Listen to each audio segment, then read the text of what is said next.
Pernahkah anda membuang minyak masak ke dalam sinki? Tahu tak berapa banyak sampah yang kita buang setahun? Marilah kita sama-sama mencari jawapan dan banyak lagi dalam episod hari ini.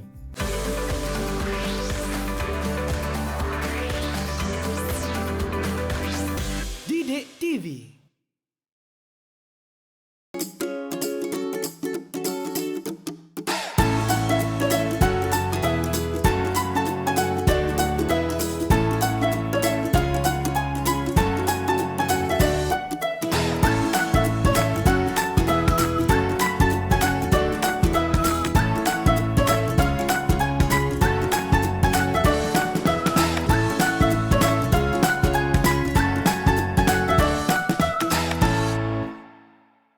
Assalamualaikum dan salam sejahtera kepada anda. Saya Otto Othman. Bertemu lagi kita dalam Majalah Didik. Kalau anda belum tahu lagi, Majalah Didik merupakan inisiatif penerbitan usaha sama antara Kementerian Pendidikan Malaysia, Impact Hub Kuala Lumpur dan Media Prima. Di sini kita akan kongsikan projek-projek impak sosial yang diilhamkan oleh pelajar-pelajar sekolah menerusi program Design for Change ICAN Schools Challenge. Dalam setiap episod, anda boleh melihat bagaimana metodologi FEEDS digunakan untuk menyelesaikan masalah yang berlaku dalam komuniti mereka. Apakah itu FEEDS? F adalah feel, iaitu merasakan. I adalah imagine, iaitu membayangkan. D adalah do, iaitu melaksanakan. Dan S adalah share, iaitu berkongsi. Dengan menggunakan metodologi ini, murid-murid ini telah melatih diri mereka dengan sifat empati, etika yang tinggi, rasa bertanggungjawab dan semangat untuk mencapai kecemerlangan dalam semua aspek pekerjaan yang mereka lakukan.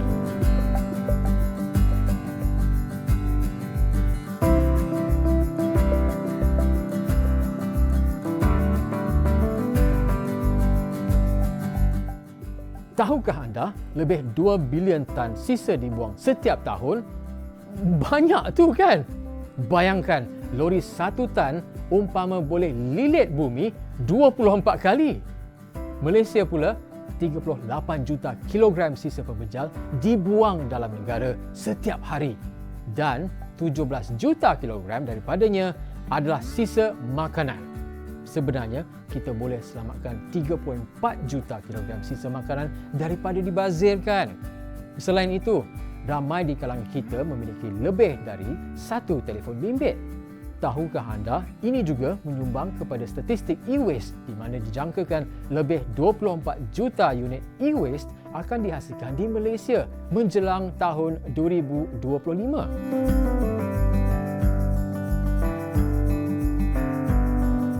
Komponen dalam e-waste mengandungi bahan toksik dan berbahaya seperti merkuri, plumbum dan pelbagai lagi yang akan meresap ke dalam bumi. Seterusnya, mengancam sumber air, hidupan akuatik dan juga manusia jika tidak dilupuskan secara mesra alam.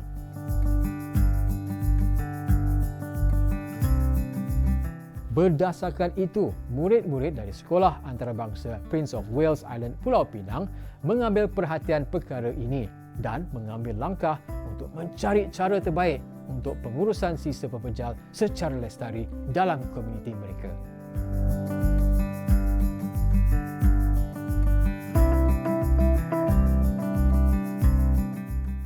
Sebelum kita meneruskan rancangan ini, apa kata kita berkenalan dahulu dengan Sekolah Antarabangsa Prince of Wales Island Pulau Pinang yang juga dikenali sebagai POWIS.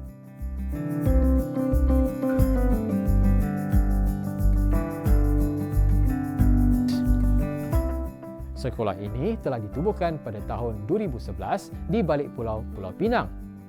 POWIS kini terkenal sebagai sebuah sekolah persendirian sebagai pusat kecemerlangan dalam bidang berkaitan seni, termasuklah muzik, drama dan seni visual. Selain itu, mereka juga pernah menyertai pertandingan bertaraf antarabangsa seperti World Scholars Cup, debate, pengucapan awam dan model United Nations.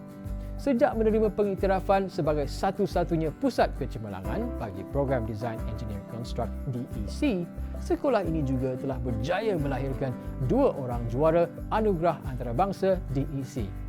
Sebenarnya banyak lagi pengiktirafan yang berjaya dicatatkan oleh Powys, termasuklah Times Education Supplement School of the Year, Race for Good 2020, Steinway Southeast Asia Piano Competition dan Queen's Commonwealth Essay Competition. Bukan calon-calon sekolah ya yang kita paparkan dalam majalah Didik? Jom kita saksikan paparan seterusnya.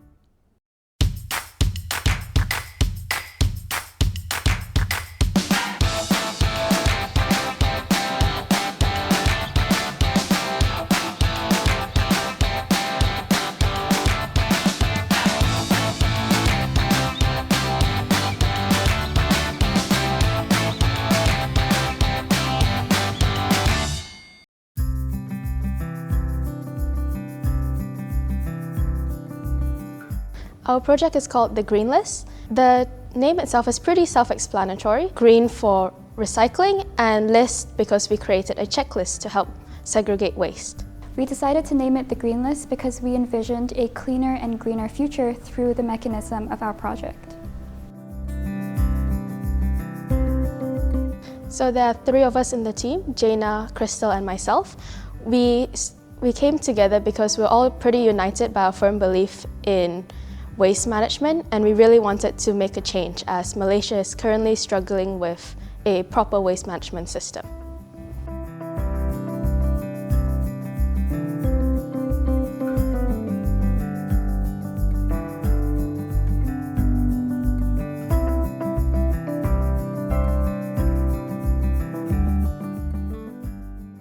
I'm very shocked and alarmed at how much waste is being produced by Malaysians every day.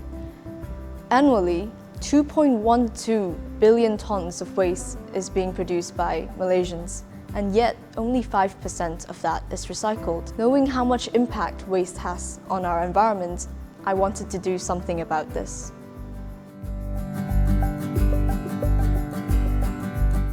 So all 3 of us were passionate about waste management in our local community because we realized that it was a really big issue in Malaysia, and there was also signs of it creeping into our local community.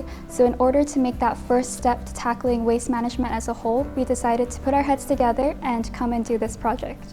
We picked this project because we've noticed that even though Malaysia has a waste management system implemented, it's not exactly efficient, as we still see garbage bins overflowing with trash, and we see a lot of people littering across the sidewalks, and it doesn't look very visually appealing. So we would like to create a checklist to help everyone in the community and in our school to properly manage the waste.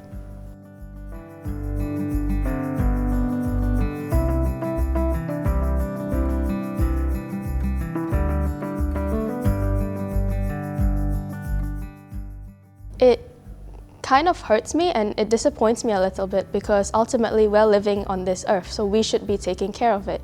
And due to everyone not taking care of it properly, we are ultimately hurting the earth more, and thus it will hurt us.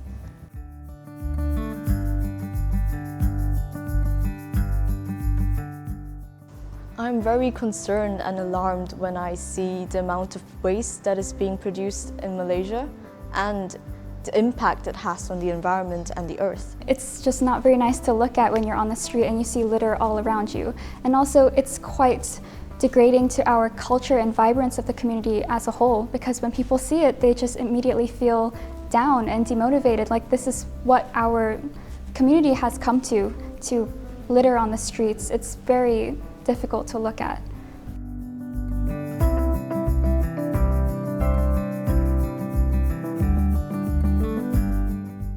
So we decided to tackle the problem of poor waste management habits in our local community, which is something that we see all across Malaysia as well. That's why so much waste in Malaysia is being sent to landfills, and it's really detrimental to our land and our climate as a whole. So we decided to tackle this by starting with our community to make that first small step, but necessary step in order to progress towards a more sustainable society.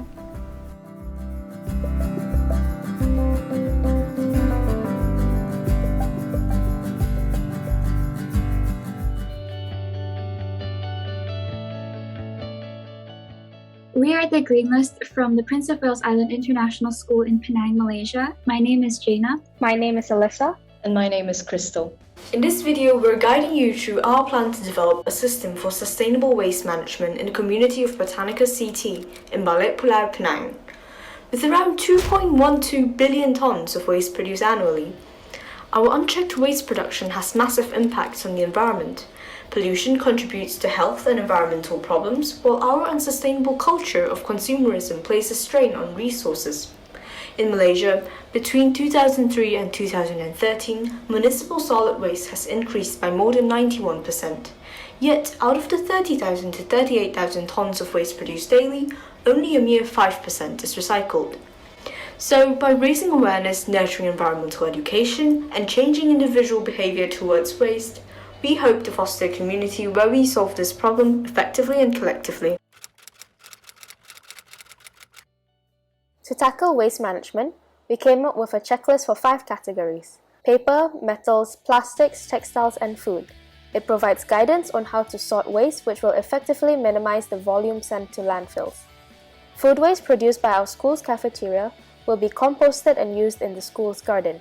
The plan is to grow our own produce for school meals or to be donated to food banks. Plastics will be processed and upcycled into products that will be sold. Plastics we can't recycle will be sent to a recycling center. Paper waste will be sorted into different categories. Most will either be composted or recycled. Metals will be sorted for use in our upcoming eco projects, and any unsuitable metals will be recycled externally. Textiles will either be recycled or reused in our school or donated to a NGO. The checklist we have created will be sent to members of the Botanica community via an e-platform. Residents will then have a simple and systematic guideline to segregating and disposing of their waste properly. On Friday afternoons, a team of students from the school's eco clubs will be dispatched to waste collection points on bicycles, and the waste will be brought back to campus. Students will then separate the different categories of waste and sort them into ones that can be sold to recycle and the ones that will remain at school. The waste that remains on campus will be materials that our students will use to create and repurpose into various items. The profits gained from selling these items, as well as money collected from selling recyclable items to the recycle team, will be donated to an organization that supports our cause of a cleaner environment. Our initiative is estimated to see results from our school as well as over 50 homes in the community. Though through our social media advertising as well as school promotion, we hope to connect with as many people as possible.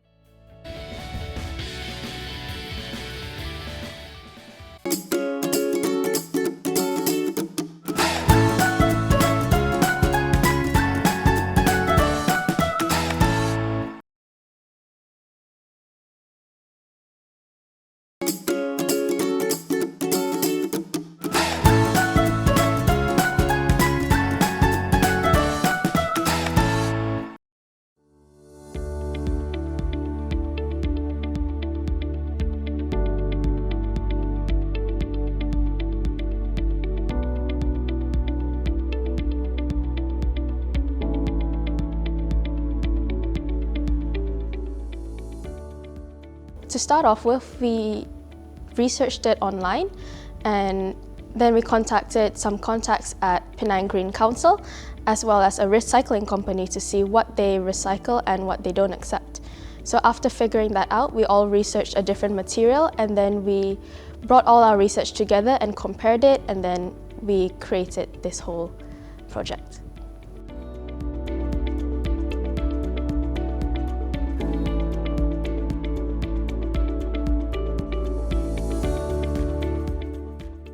Before we started our own research, we reached out to the Penang Green Council to get some statistic and data local to Penang residents to support our project. After that, we split off the categories of waste between ourselves and researched on that individually before compiling our results in a document and figuring out a way to make the checklist.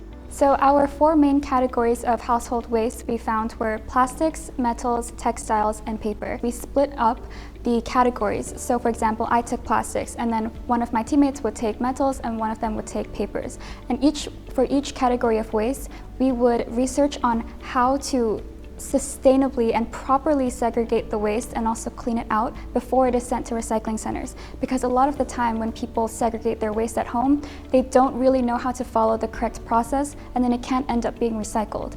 So through that, we were able to come together and provide 4 different separate pieces of research and information that we put together as a whole to create our checklist.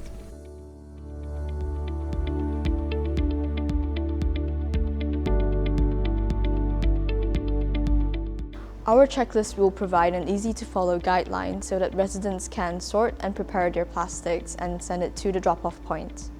First, the plastic waste will be collected and brought to Powers to be sorted and prepared.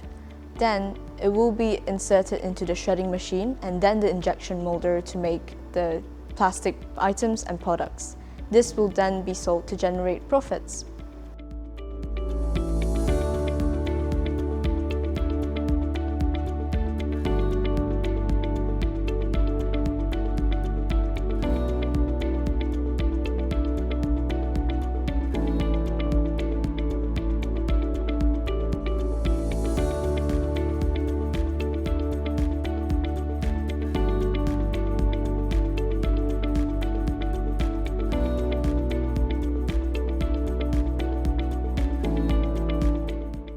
We set up a recycling collection area outside of our school so the community can stop by and drop off their waste. So currently we have 3 crates outside, which is plastics, paper and metals.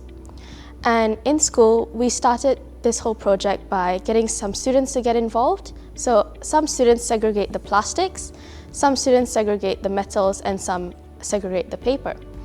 So as a whole school community, we all get involved and we take part in this to hopefully uplift the general community in our area.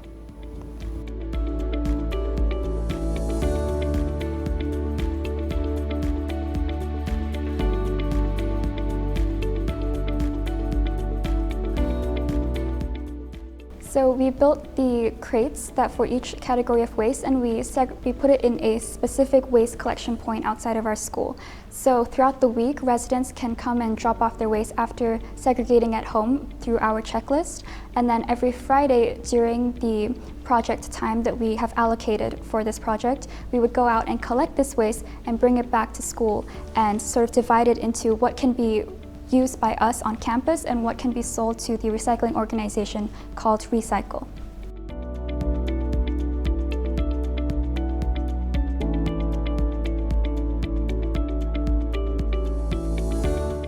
So we upcycle our materials into products such as flower pots, carabiner clips and coffee caddies.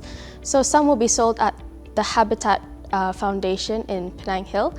Some of the profit we make, we donate it to some charities of our choices, and sometimes we'll have a certain charity of the month or a couple months, and then we'll change it to someone else depending on what we believe in at that moment.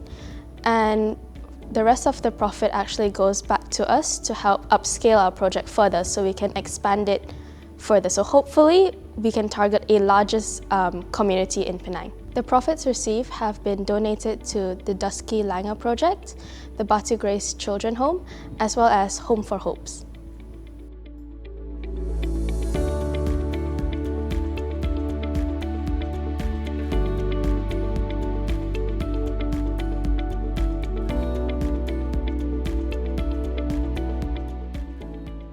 So by having a social media page, it allows us to reach a larger scale audience, especially the students, the younger generation, as well as the older community. As due to COVID, we can't really go around and tell people about our project, so we reach all these audiences through social media. So we distributed our checklist to the Botanica community through a WhatsApp group and through a Facebook page. We also spread the word around the school by getting the notice out to students through our own school Facebook page and also through bulletins and notices around school.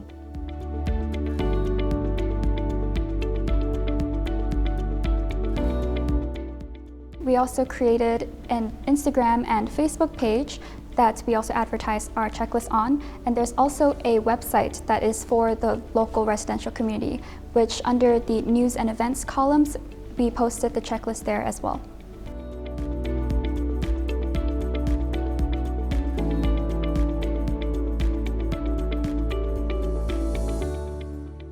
the main cause of poor waste management habits is just lack of information. A lot of times people have so many resources available to them, but they don't know where to start. So by educating them in a very straight and easy to follow way, we can get the message out to more people.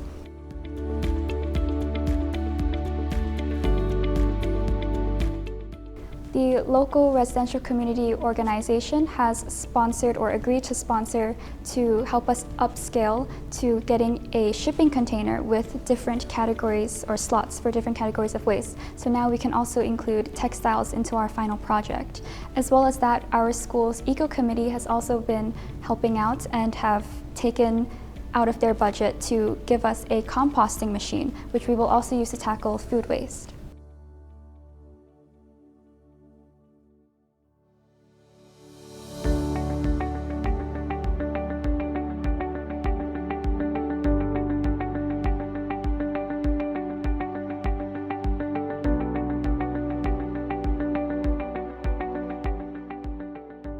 Personally, I definitely enjoyed the do part the most because it is the most satisfying thing to be able to see the change that you have created and look back and see how much you have achieved.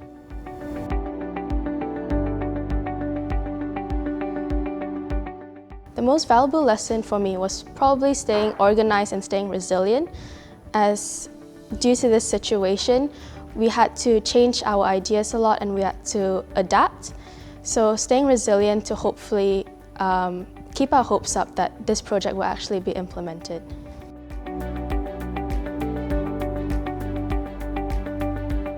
The most valuable lesson I learned was the lesson of teamwork and coming together for a common goal.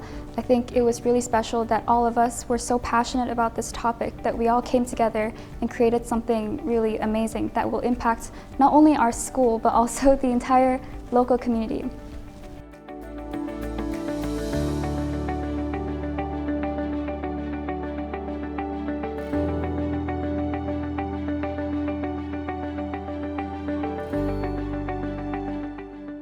I enjoyed Share the most because I found it really fulfilling that we were able to share this community-wide solution to everyone in our school and in the residential area. So it was really great to be able to see this project come together and everyone taking part in it.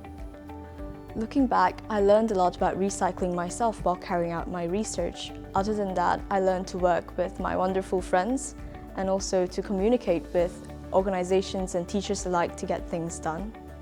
The one out of FIDS that I enjoyed the most was the Imagine section, because not only did we come up with this idea during that process, but we came up with so many other ideas to manage waste in our community, which could all be easily implemented as well.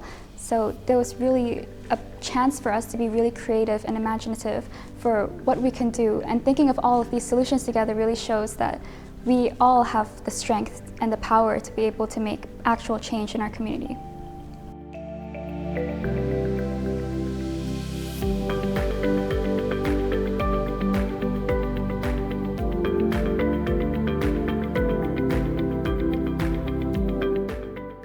My name is Anna Glossop. I've been in Power 7 years and I teach design and technology. The student teams have been very strong and they form their own teams. Students talk about each other's strengths, weaknesses and help bounce off each other.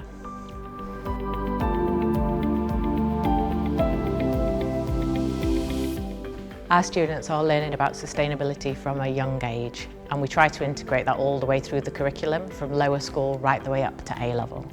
So drip feeding that knowledge from an early age helps them to take a sustainable approach to their life and to integrate good habits in their learning inside and outside school.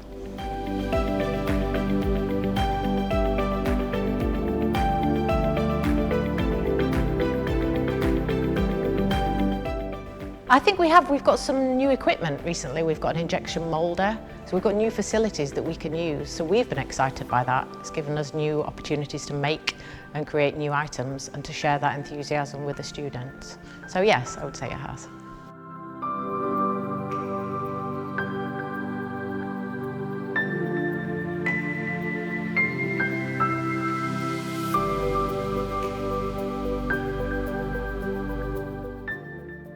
Yeah, I think having an understanding of the project, the reasons that we engage in these projects, and an empathy really helps the students to engage with what they're doing. Feel, imagine, do and share principles have run throughout the whole project and been key to what the students have been aiming to achieve.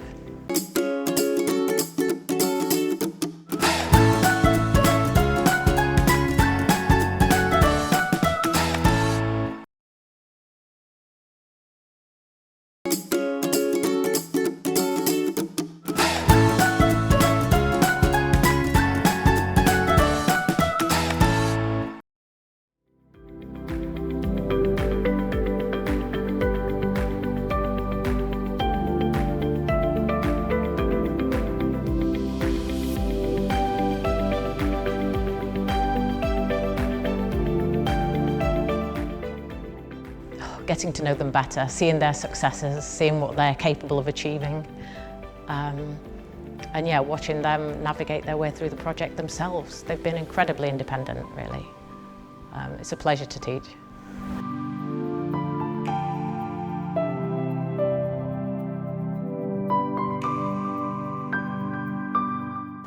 My hopes and wishes are that the students move on to live a sustainable life, look after our planet, integrate that into their families, their households, and teach their children in the same way.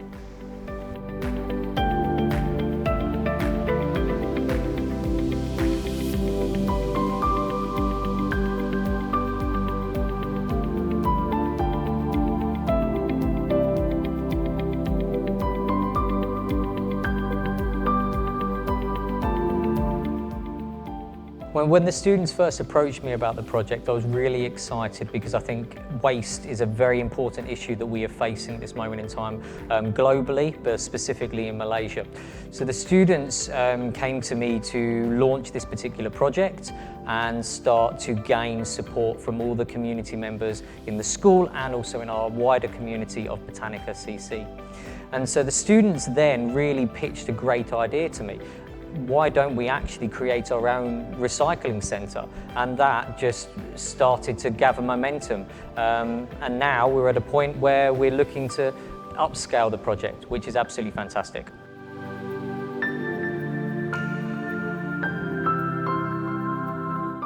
I think it's really gathered a lot of momentum and raised awareness in our local community. The students in particular did a great job with social media, getting posts out to our wider community. We used Facebook, Instagram. We then had a number of poster campaigns in the school.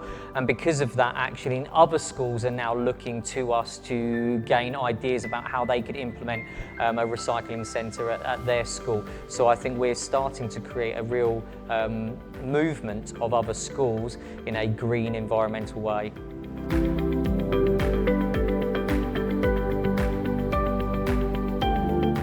I think education is the biggest thing here. We have to educate students and the wider community about what can be recycled and actually segregation. The students came to me about segregation is the biggest problem that they have, that ultimately waste gets mixed up and therefore you can't recycle all of those items. Now with regards to making it bigger, ultimately it's a little bit about finances now, that we want to be able to get a shipping container, from what I understand, and enlarge our capacity for storage. At the moment we're using a classroom for our storage and a cupboard as well, and actually by getting a larger 20-foot container, that then gives us a lot more cubic space to be able to have a more regular pickup. It also then gives us opportunities to do drive-by recycling, and the students have also pitched an idea that we have our afternoon powers project where students undertake citizenship education and our service education, and those students will then go out and collect door-to-door waste. But of course SOPs have impacted that at this moment in time, but that's certainly the vision for the future.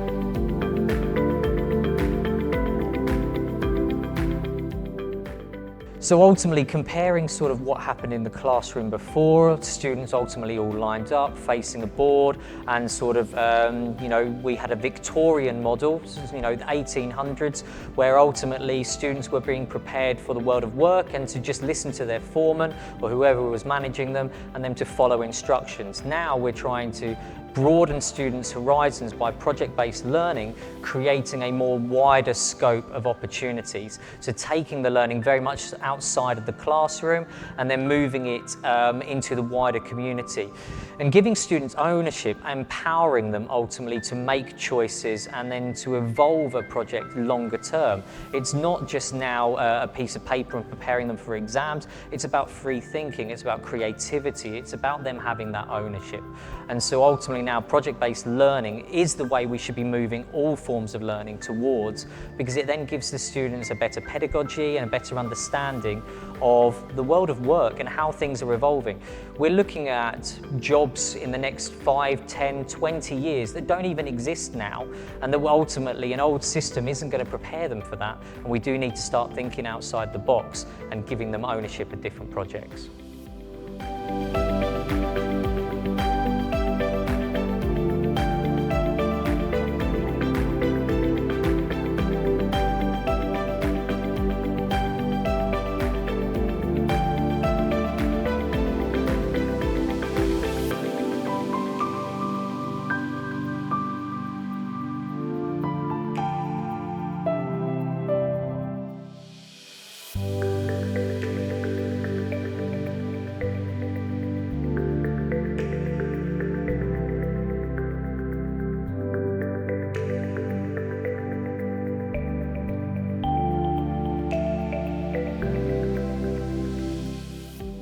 So our challenges before we started this project was mainly trying to find the main problem that we feel strongly about, because we've come up with several different problems that we would like to target.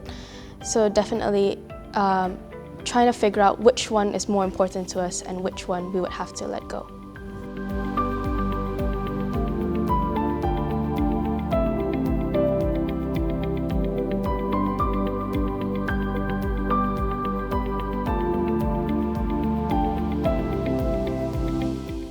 So some of the difficulties we faced implementing this project was mainly that due to COVID, we all had to be at home and we couldn't meet up physically. So it was a bit hard to discuss and figure out how we would like to do our project, as well as due to restrictions, we weren't really sure what we could do and what we couldn't do at the time.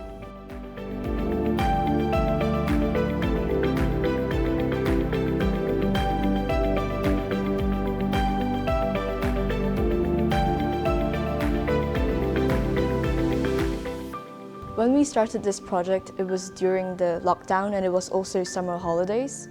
So we had to coordinate our times and discuss things online, which did pose some challenges because we had to make time for it, and it was not the most effective way of communication.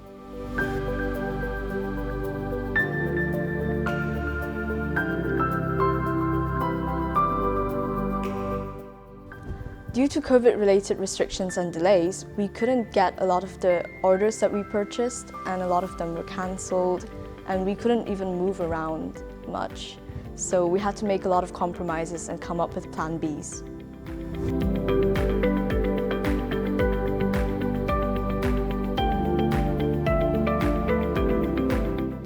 The main challenge that we faced in the beginning was probably not being able to see each other. It made discussions quite slow. Even though we could communicate online, it would have been better if we got together and actually put things in person. Other than that, we actually went through it quite smoothly, but there were obviously delays with the uncertainties of whether school would begin or school would close. So, yeah.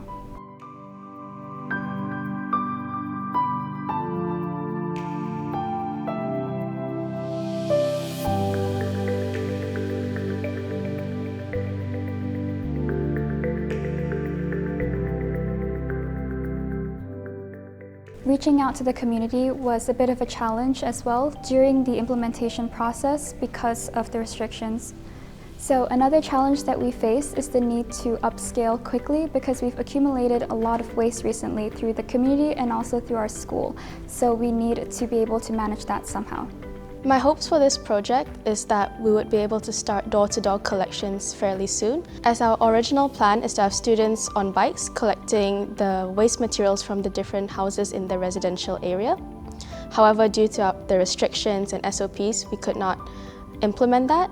So in the near future, we really hope to get door-to-door collection it should hopefully be easier for the community to participate in this because it's easier for them.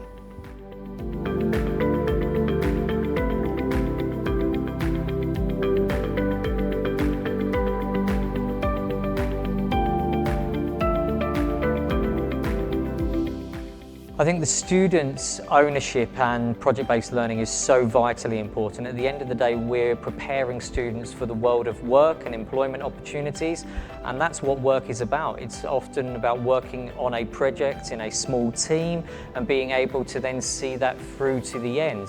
And that's what you don't sometimes get in a standard education format. Ultimately, you complete a question and that's the end of it, and it's done within that sort of 1 hour lesson, whereas this is an extended period of time, and keeping students interested and engaged and motivated is more challenging. But ultimately, if you've got good students and a good team, that really does make the world of difference.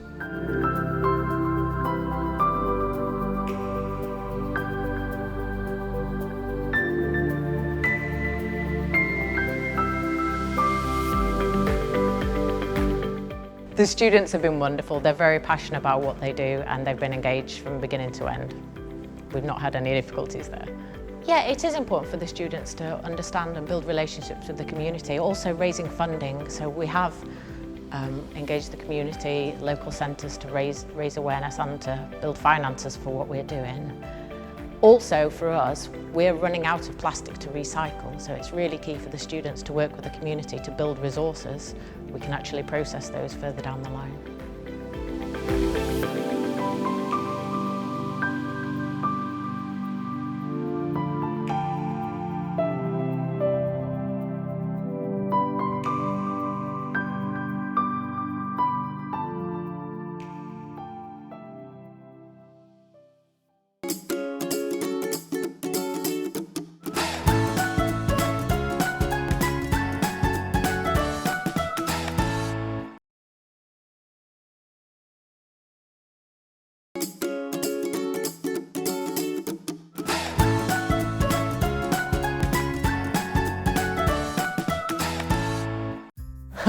Sekarang anda dah tahu kan? Apa tunggu lagi? Mari kita amalkan pengurusan sisa pepejal secara lestari. Sama-samalah kita asingkan plastik, besi, sisa makanan dan tekstil sekarang. Dengan cara itu, ingat ya, sisa makanan boleh dikompos dan memberi manfaat kepada alam sekitar sebagai baja semula jadi untuk berkebun dan pertanian. Plastik pula terbahagi kepada dua, plastik yang boleh diguna semula dan plastik yang boleh dikitar semula.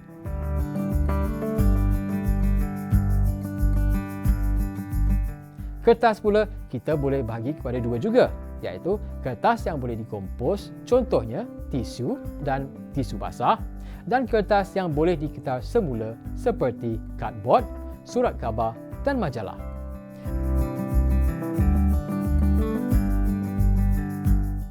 Besi pula boleh diasingkan kepada dua, besi yang boleh digunakan semula dan besi yang kita kitar semula.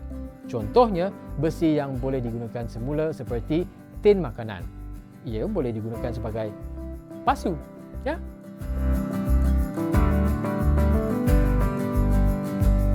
Tekstil pula boleh dikitar semula atau diguna semula dengan tujuan lain seperti kain lampin. Kalau anda nak bantu komuniti anda, buat satu checklist dan edarkan kepada mereka supaya komuniti anda sedar dan tahu bagaimana pengurusan sisa pepejal secara lestari.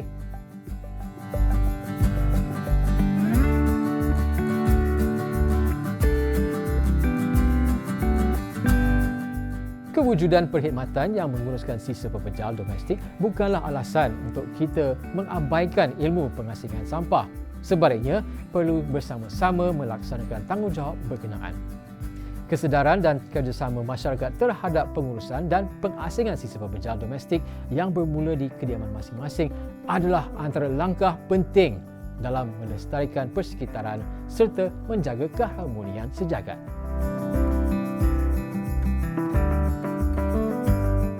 Objektif pengasingan sisa pepejal di rumah sebenarnya untuk mengelakkan pembuangan bahan boleh dikitar semula, mengurangkan jumlah sisa pepejal dihantar ke tapak pelupusan, mengurangkan peruntukan wang negara untuk proses pelupusan sisa pepejal. Sekiranya anda tidak tahu, adalah menjadi satu kesalahan di bawah Akta Pengurusan Sisa Pepejal dan Pembersihan Awam 2007 Akta 672 jika tidak mengasihkan sisa. Sudah tibanya masanya kita mengubah cara hidup dengan mengamalkan kitar semula dan mengasingkan sisa di punca. Jika tidak mahu, Malaysia terus dipenuhi dengan sampah. Paparan ini mengakhiri episod kita kali ini. Ikuti kami di Instagram Majalah Didik untuk maklumat lanjut berkaitan Design for Change I Can Schools Challenge ya. Anda boleh komen, berkongsi dan mana tahu kemungkinan sekolah anda akan kita pilih untuk Majalah Didik. Sehingga kita bertemu kembali dalam episod akan datang, ingat ya, jangan berhenti berimajinasi kerana perubahan itu terletak di tangan anda. Saya Othman. Assalamualaikum, salam sejahtera dan jumpa lagi.